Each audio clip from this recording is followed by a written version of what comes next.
Akeredolu calls for Nigeria's restructuring. The chairman of the West Governors Forum and Ondo State Governor, Mr. Rotimi Akeredolu, SAN, has called on all Nigerians that the way forward for the country is to immediately begin the process of restructuring. Restructuring has been a front burner in most of the conversations across the country. The People's Democratic Party (PDP) presidential candidate Alhaji Atiku Abubakar, in his 2019 campaign manifesto, agreed that for the country to make reasonable progress, it must be restructured.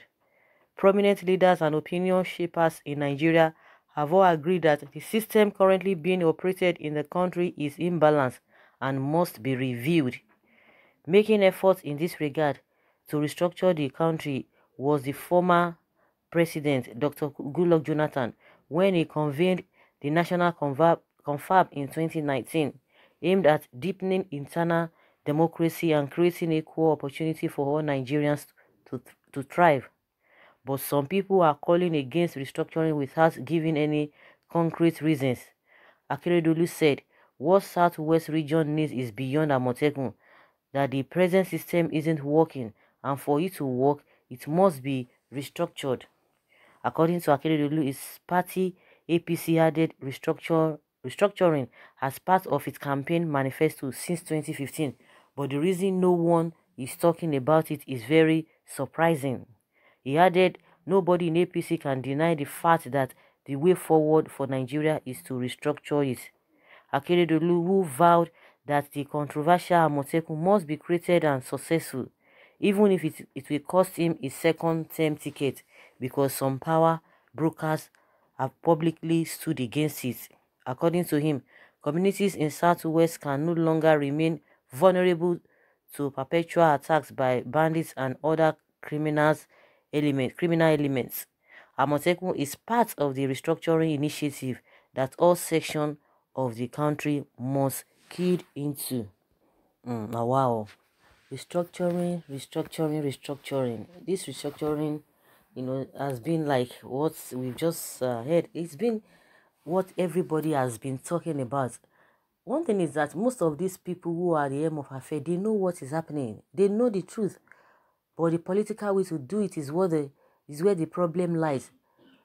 The way to make it happen, and a lot of reasons are really responsible for this restructuring not to take place, because most of the time they prefer to satisfy themselves individually than the satisfaction of the whole country. When we talk about restructuring, we know people who have been coming out for restructuring, but the government of the day will tell you, and those who are in support of this government will tell you, okay, restructuring might be good, but people who are clamoring for restructuring, they have different definition of restructuring. That restructuring means different things to different people. Okay, if you know that you don't have a concrete evidence or concrete definition for restructuring, then you tell us what restructuring is all about, because they are trying to wave it off. And like we know, restructuring is part of their manifesto, but the surprising thing there is that they don't want to talk about it. Are you talking about that? What about all the promises that they have made that they've not been able to fulfill? So the restructuring, and most of the time the people talk about the confab that was held in 2014. Some people just come out and say, oh, the formation of that confab, wasn't even the right thing. They try to downplay the whole thing, to try to do this and this and that, just because they don't want to look into it. Even the present government has said in the, at the initial time when they really came in around 2016, they said they are not even ready to look at that confab, that it is not part of their the other did they say it's not part of them. That was not what they talked about. They're trying to shave themselves from any form of restructuring before people started pinpointing that in your manifesto you said restructuring, though. But why is it that now you are beginning to be silent concerning restructuring? At some point they just did a kind of window dressing. They formed a committee. I think El-Rufai was the chairman of that committee, that they were going to look into that committee, because they knew, that was when they were preparing for 2019 elections, because they knew that a lot of people really believe in this restructuring, and they started making a window dressing committee so that, it will look as if they are interested in it. Up to today, nobody heard anything about the whole thing. They are just being pussyfooty about it. So we know that Afenifere, Ohaneze, and Pande, they've been calling for restructuring. That has been their logo, that has been their song right from time immemorial. But nobody is listening to them. Nobody is really listening to them. You know, like the kind of system we are running now, it's not working. That is what we know. It's not working. Even all other government officials, all those governors, the president, they know that it's not working. But the reason why they don't want to go into restructuring, that is what we don't know. Okay, they talk about restructuring, they will say no. Talk about people. Some people say, okay, since you don't want a restructuring, then let us go our separate ways. Let everybody have his own nation. They will say for where. Now, when the issue of Amotekun came up, the whole of northerners, about almost all of them, you can't even say you are trying to generalize, because when about 95% or 98% of the people coming from that side telling you that Amotekun is matter of is a ploy to get a Oduduwa Republic, is a ploy to restructure every region and all of that, or restructure the country, you now know what it means. In the recent, the people from the north don't want break up, they don't want restructuring, because I don't know why they are afraid of all of those things. Of course, your guess is as good as mine. Why they don't want restructuring, why they don't want break up. Okay, if you talk about the one Nigeria, they will still tell you it is not even working, because that is what everybody we are experiencing over a period of time, and there's no there's no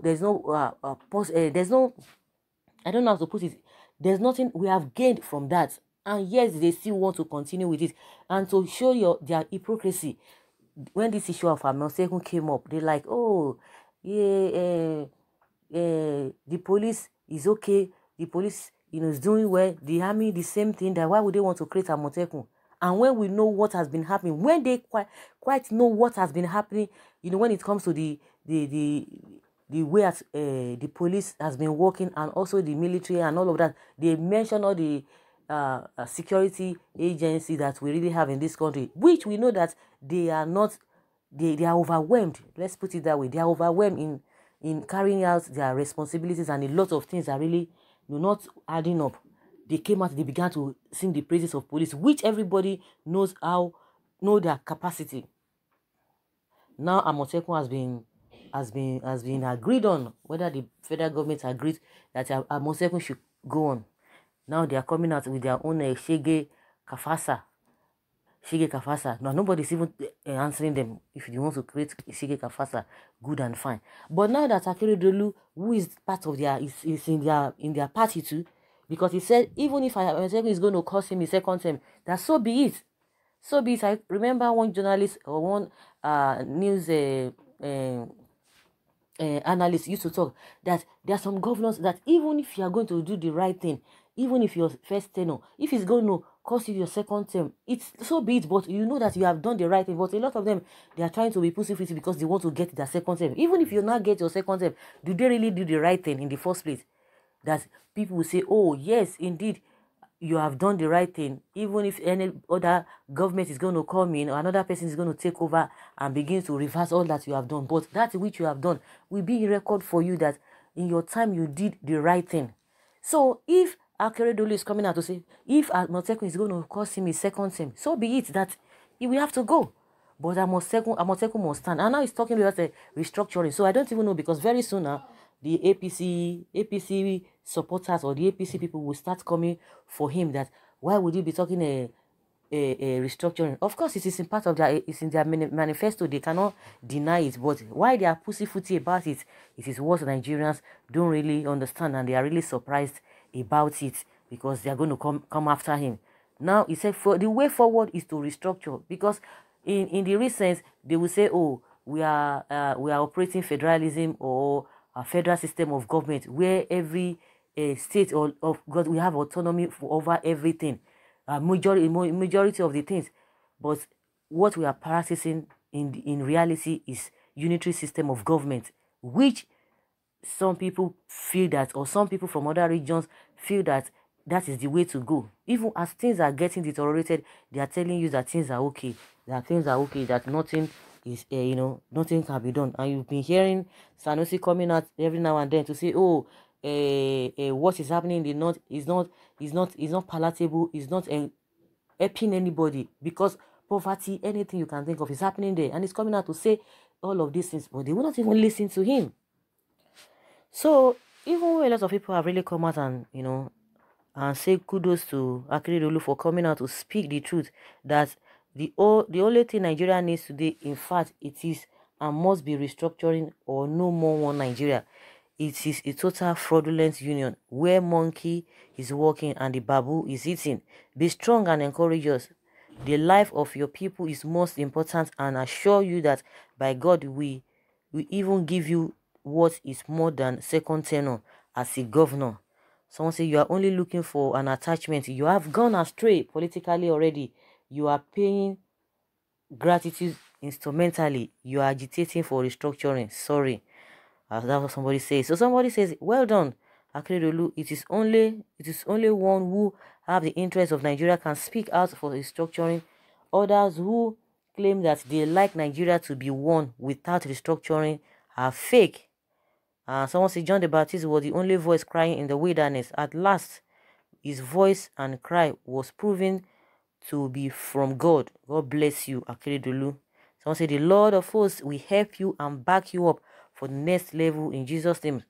Aketi, Baba, you are always on point, but God will protect you, sir, because this party you belong may not like you henceforth. That's my take, but Almighty Jehovah will send help to you, sir. And someone say, a true Nigeria, the qualities of a good leader speaks volume in you, sir. This is the kind of person one can vote for in Nigeria, a leader with a listening ear. This is what Nnamdi Kanu see some years ago, but Nigeria don't agree with him. Now, what is happening? It is heartwarming reading this coming from Aketi. Someone say you've proved to us that you love this country, that has been destroyed by the present federal government headed by a Fulani people. It's now I know your worth. You are the best governor of the year 2020. May God bless you and your family. Thanks for reminding them, because you mean well for this country. And a lot of people are really, commending Akeredolu for speaking out now. Good. Fulanis and northern oligarchy alliance. Nigeria must be restructured, be for a betterment of everyone. True talk, sir, but it means you are no more in good terms with your party. Thank you. That's what somebody is saying. That's why he's coming out to say restructuring and all of that. Even the ones still in the party, they know the truth. They don't just want to accept that fact. Someone say, you have spoken my mind already. So nothing concern us with him being good or bad term with his party.